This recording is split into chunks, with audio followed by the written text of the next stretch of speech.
नमस्कार साथियों, जय हिंद। आप सभी बच्चों के लिए खुशखबरी आ चुकी है। जो बच्चे ग्रेजुएट हैं, टेक्निकल ग्रेजुएट हैं, आपको लंबे समय से इंतजार था कि आर्मी एजुकेशन कोर की भर्ती कब आएगी।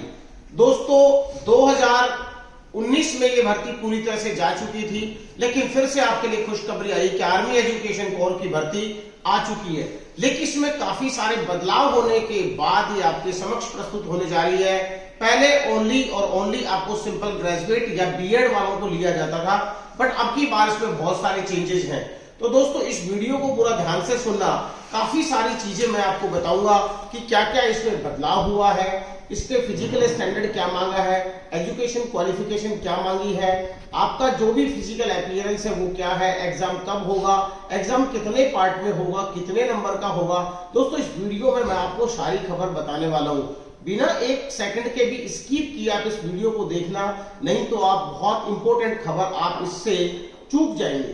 तो दोस्तों हम शुरू करते हैं कि आर्मी एजुकेशन कोर यानी एईसी हवलदार की डायरेक्ट एंट्री है और यहां पे दोस्तों मांगा गया है ग्रेजुएशन। अब ग्रेजुएशन में अगर कुछ बच्चे टेक्निकल ग्रेजुएट हैं जिसने बीटेक कर रखा है या फिर किसी ने एकेडमिकली बीएससी या बीए कर रखा है, सबको मौका मिलेगा, लेकिन उसकी स्ट्रीम्स अलग अलग है। दोस्तों इसको 4 स्ट्रीम में बांटा गया है। एजुकेशन हवलदार साइबर, दोस्तों आपको पता है कि देश के अंदर या सेना से रिलेटेड भी साइबर क्राइम्स बढ़ते हुए जा रहे हैं, तो एजुकेशन हवलदार के अंदर डायरेक्ट एंट्री साइबर के लिए होगी। दूसरी दोस्तों होगी इंफॉर्मेशन टेक्नोलॉजी के लिए, एजुकेशन हवलदार आईटी वाला। और तीसरी जो होगी एजुकेशन हवलदार लिंग्विस्टिक, जिस भी व्यक्ति को लैंग्वेज आती है, चाहे चाइनीज हो, उसको फ्रेंच आती हो या फिर उसको नेपाली आती हो, किसी भी लैंग्वेज के अंदर वो एक्सपर्ट है, तो ऐसे कैंडिडेट को भी आर्मी एजुकेशन कोर में भर्ती किया जाएगा।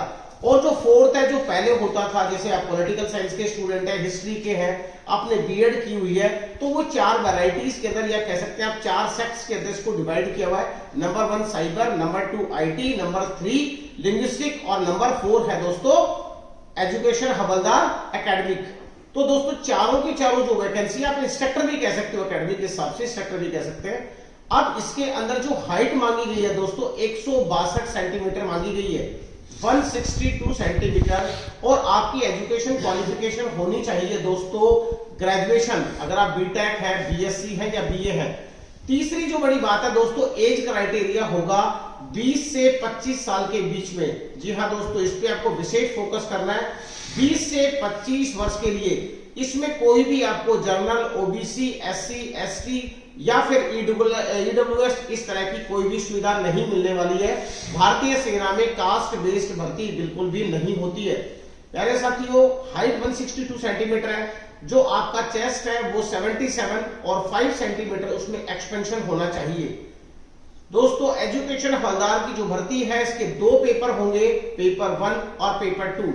पेपर 1 जो होगा वो सभी के लिए कॉमन होगा, जिसमें आपकी जनरल नॉलेज, आपकी इंग्लिश, आपका करंट अफेयर, आपका कुछ छोटा मोटा मैथ्स का पार्ट, रीजनिंग का पार्ट, इस तरह से एक तरह से प्री टेस्ट होगा। और जो मेन टेस्ट होगा वो पार्ट 2 है, वो 100 नंबर का है। पार्ट 1 50 नंबर का है, पार्ट 2 जो 100 नंबर का है, वो जो आपका स्पेसिफाइड ट्रेड है, अगर आप बीएससी हैं तो आपको बीएससी का होगा, आप बीए हैं तो आपका बीए का होगा। अब जो जो लोग बीटेक है, बीएससी है, बीएड है या फिर एमटेक है, उन लोगों को 30 मार्क्स बोनस मिलेंगे। ये आपके लिए खुशखबरी है। तो आप अगर एजुकेशन हवलदार इंस्ट्रक्टर जा रहे थे अभी तक सिंपल ग्रेजुएशन के आधार पर, और अभी आप टेक्निकल ग्रेजुएट हैं, तो आपको फायदा मिलने वाला है। बहुत सारे लोग हैं जो कंप्यूटर साइंस के होते हैं, वो किसी कंपनी में नहीं जाना चाहते, और आपके अंदर भी अगर जज्बा है यूनिफॉर्म पहनने का, देश की सेवा करने का, बीटेक करने के बाद भी, जैसे सर्विसेज सिलेक्शन बोर्ड में लोग एसएसबी इंटरव्यू में जाते हैं, इसी तरह से भारतीय सेना आपको एक नया प्लेटफॉर्म और देने जा रही है। दोस्तों पूरी भर्ती प्रक्रिया से संबंधित मैंने आपको मैक्सिमम जानकारी दे दी है।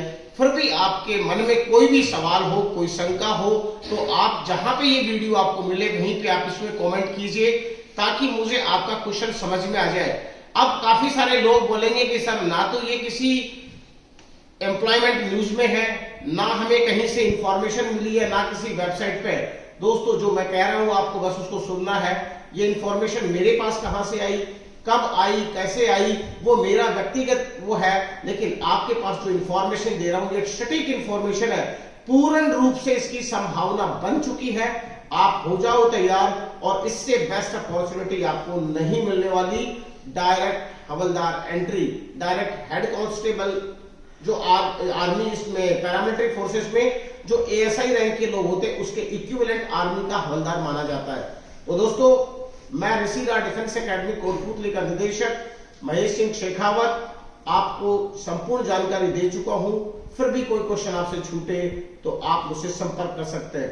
अभी आप मेरे पीछे जो बैकग्राउंड देख रहे हैं, ये ऋषि राज डिफेंस एकेडमी कोटपुतली की लाइब्रेरी है, जहां पे शांति से बच्चे अपना काम कर रहे हैं। आप भी ऋषि राज डिफेंस एकेडमी के हिस्सा बनना चाहते हैं तो ज्वाइन कीजिए और दीजिए अपने सपनों को उड़ान। तब तक के लिए जय हिंद, जय भारत।